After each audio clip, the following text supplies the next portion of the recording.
Bonjour à tous, je suis Barek et bienvenue sur la tribune de Coruscant pour cette nouvelle vidéo des références sur l'épisode 7 d'Ahsoka. Cette vidéo sera bien évidemment full spoiler et donc prévue pour ceux qui ont déjà vu l'épisode.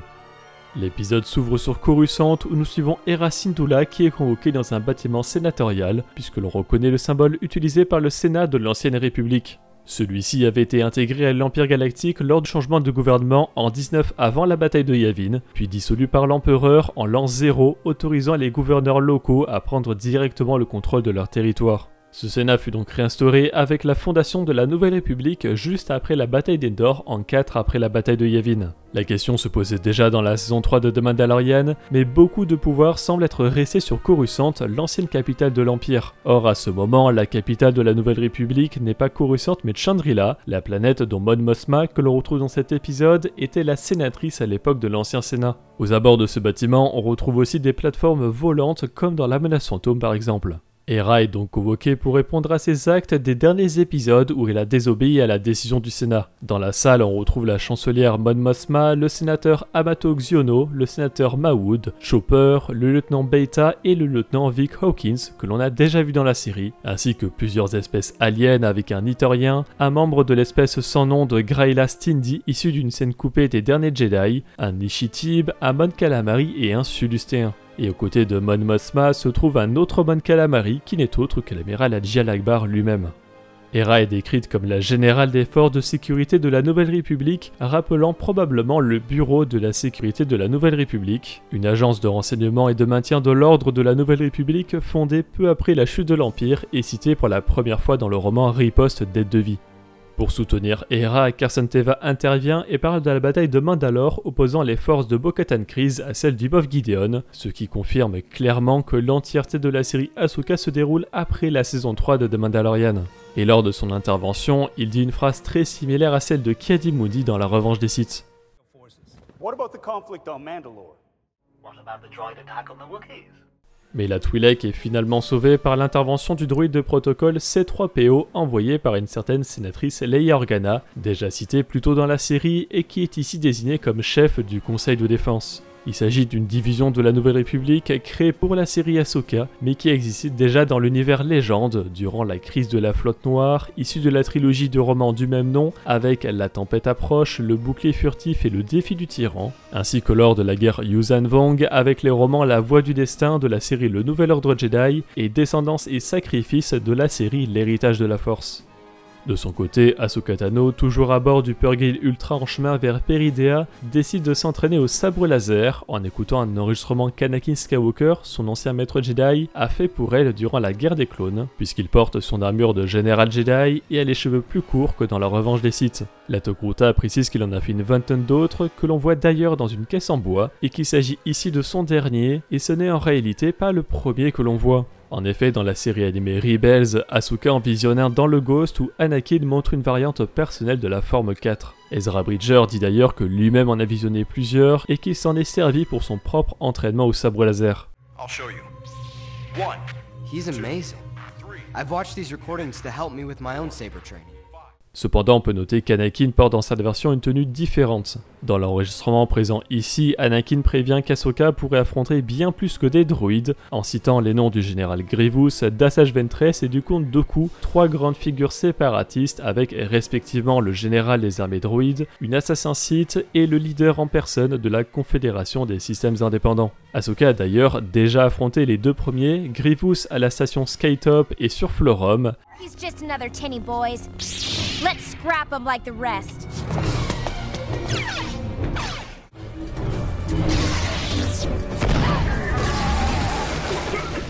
Et Ventress sur le destroyer de classe Venator nommé le Tranquility et même dans une scène coupée du film The Clone Wars. Skywalker's not here to save you now. Prepare to join with the Force, Jedi. Mais Ahsoka n'a jamais affronté Dooku.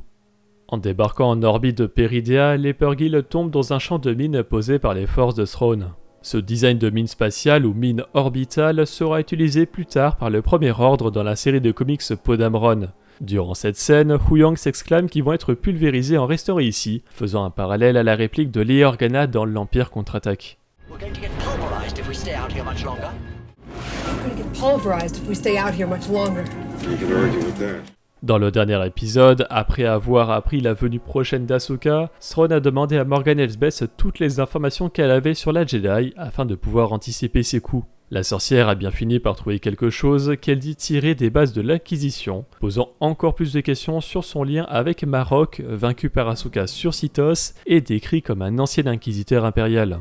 Et comme précisé la semaine dernière, Thrawn se rappelle bien d'Anakin Skywalker, puisque lorsqu'il étudie les données, il apprend qu'il était le maître Jedi d'Ahsoka. Thrawn connaît bien Anakin car il effectuait une mission avec lui pour sauver Padmé Amidala durant la dernière année de la guerre des clones. C'est grâce à cette mission que Thrawn a pu en apprendre beaucoup sur le conflit en cours, la République Galactique et l'Ordre Jedi, ce qui le mènera plus tard à rejoindre l'Empire pour protéger l'ascendance Chiss, sa patrie. En discutant avec Ezra, Sabine Wren lui dit qu'elle est devenue la padawan d'Ahsoka, et il se rappelle alors que tous les deux se sont déjà entraînés au sabre laser lorsque Sabine tentait de manier le sabre noir. Pour localiser Sabine, Ahsoka décide de la contacter via la Force, exactement ce qu'a fait Luke Skywalker sur Bespin dans l'Empire contre-attaque, en appelant sa sœur Leia Organa.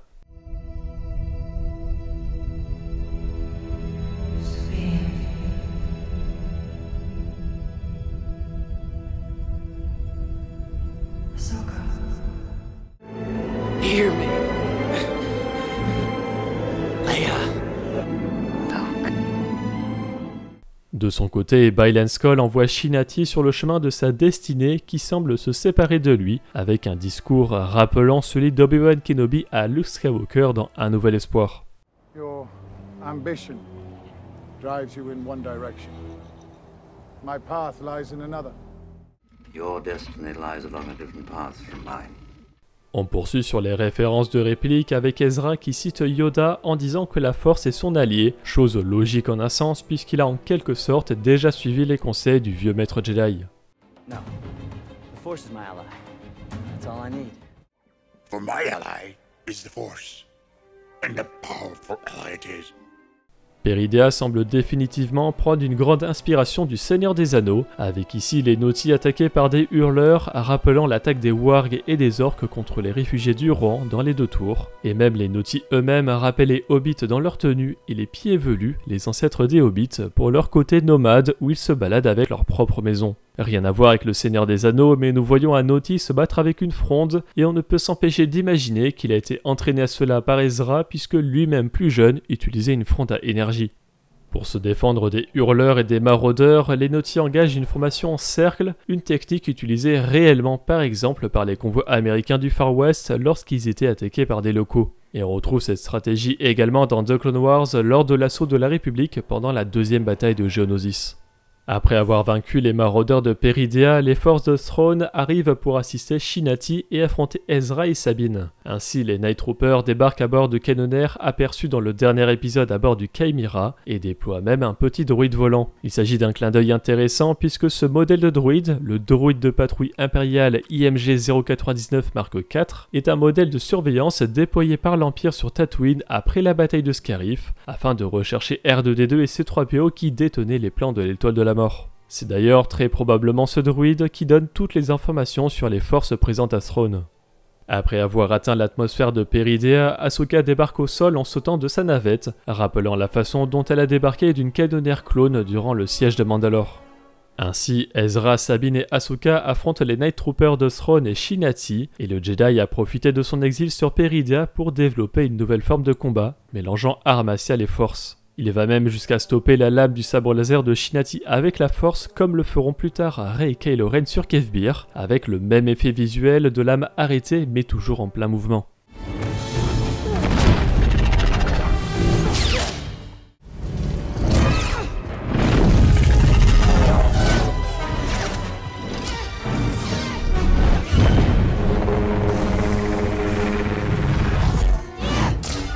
Ce style de combat sans sabre laser peut également rappeler Mace Windu dans la série animée Clone Wars, qui affronte une armée entière de droïdes à main nue et grâce à la force. Enfin, cette façon de se battre ne sort pas de nulle part, puisqu'Ahsoka elle-même avait appris à Ezra de se battre sans sabre laser dans un épisode de la série animée Force du Destin.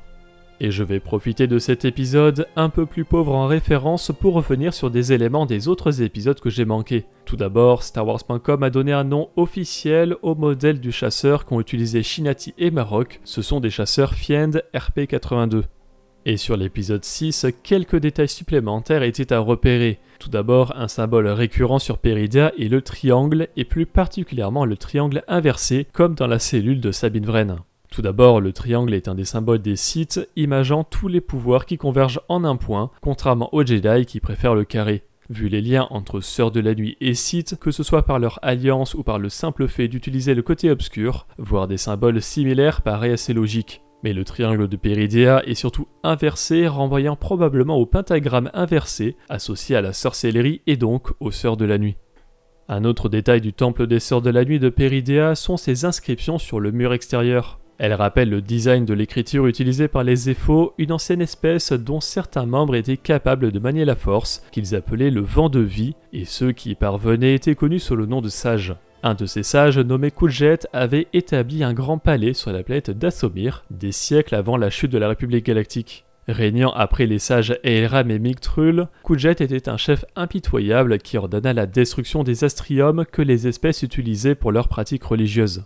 Les disciples de Kujet s'étaient vus promettre le pouvoir et le contrôle du vent de vie, mais le sage s'est avéré perfide et cruel. Depuis le siège du pouvoir sur Dathomir, Kujet organisa un massacre dans les couloirs de son palais, réduisant la résidence à des ruines cendrées. À sa mort, Kujet fut enseveli dans un sarcophage, puis placé dans les murs de son grand temple, ses mains mortes tenant l'un des derniers astriums. Le règne du praticien du côté obscur marqua le déclin de la culture Zeffo et sa tombe fut laissée à l'abandon. Les Sœurs de la Nuit ayant pour monde natal connu Dathomir, elles ont pu partager dans un sens comme dans l'autre leur culture avec les Zeffo et Kujet, d'où la présence de ces ruines potentiellement Zeffo. De plus, la série Ahsoka fait une référence précise à Kujet. En effet, sous ces inscriptions qui ressemblent à du Zeffo, se trouvent d'autres inscriptions dans un autre alphabet. Il s'agit ici de l'Urkitat, la langue Sith. Cependant, aucun alphabet précis n'est officiellement canon, mais un livre intitulé Sith Journal and Decoder, vendu au Galaxy's Edge, le parc Star Wars aux États-Unis, propose une correspondance entre l'Urkitat et notre alphabet, et il se trouve qu'une phrase peut être traduite facilement avec ce journal. Tous les caractères sont retournés à l'envers, mais dans le bon sens, cela donne à gauche Raise Kujet, ruler of May his reign, et à droite Head ruler of all May his reign last foray. En combinant les deux phrases, nous obtenons Raise Kujet, ruler of all May his reign last, que l'on pourrait traduire par vénérer Kujet, souverain de tous, que son règne perdure. Kujet aurait donc régné sur une planète d'une autre galaxie, mais nous avons bien trop peu d'informations à ce jour pour constituer une chronologie. On notera cependant que sur un concept art de la planète Arcana, la représentation d'un Zeffo tel qu'on en voit dans le jeu vidéo Jedi Fallen Order est clairement identifiée, mais il s'agit bien sûr uniquement d'un concept art. Et je terminerai par une petite incohérence de cet épisode. En effet, le Chimera, le vaisseau de Thrawn, est un destroyer stellaire de classe Imperial 1, comme on le voit dans Rebels. La différence entre les Imperial 1 et les Imperial 2 est ridicule puisque c'est uniquement la forme de la structure au-dessus du pont de commandement qui change, absolument aucune autre caractéristique n'est différente. Cependant, la différence est bien là. Dans Obi-Wan Kenobi, Rebels, Rogue One ou encore Un Nouvel Espoir, ce sont des Imperial 1, mais dès l'Empire contre-attaque, ce sont des Imperial 2 avec une structure plus petite. Or, le Chimera sur Peridea est clairement un Imperial 2 et non un Imperial 1 comme il l'était dans Rebels. En complément de cette vidéo, je vous invite à regarder la critique de Tribune et Max Rebo sortie hier sur cette chaîne YouTube. Vous retrouverez également sur la chaîne secondaire la rediffusion de notre critique en live. Merci d'avoir regardé cette vidéo et j'espère qu'elle vous a plu. Si c'est le cas, n'hésitez pas à laisser un like, à la partager, à vous abonner en activant les notifications si vous ne voulez pas rater les vidéos de la Tribune de Coruscant. Pour être au courant de l'actualité Star Wars au quotidien, suivez-nous sur Facebook, Instagram et X. Et tous les dimanches, nous débriefons de l'actualité sur Twitch lors de notre émission Là-bas dans les étoiles. A bientôt et que la force soit avec vous.